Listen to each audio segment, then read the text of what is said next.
Привіт! Я хочу помолитися за тебе зараз. Во ім'я Ісуса Христа, Господь, я погоджуюсь за цю людину.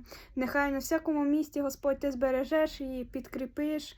Во ім'я Ісуса Христа погоджуюсь, щоб всякі проблеми, недуги, прокляття, всякі хвороби, завісимості, щоб все це пішло вон з життя во ім'я Ісуса Христа. Якщо є діагнози, Господь, ісціли. Якщо є завісимості, освободи. Щоб дійсно від всяких одержимостей, від цього всього прийшла свобода в житті, щоб не було ніяких депресій, не було ніяких панік, щоб не було дійсно всього цього, Господь, але наповни серце любов'ю, наповни серце щастям через Твоє Слово, щоб війшов кожен Твою благодать, щоб через покаяння, через церкву Твою кожен зміг війти Твою волю і отримати дійсно те наслідство, яке Ти приготував для Твоїх дітей.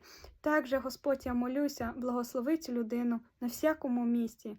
Во ім'я Ісуса Христа. Амінь.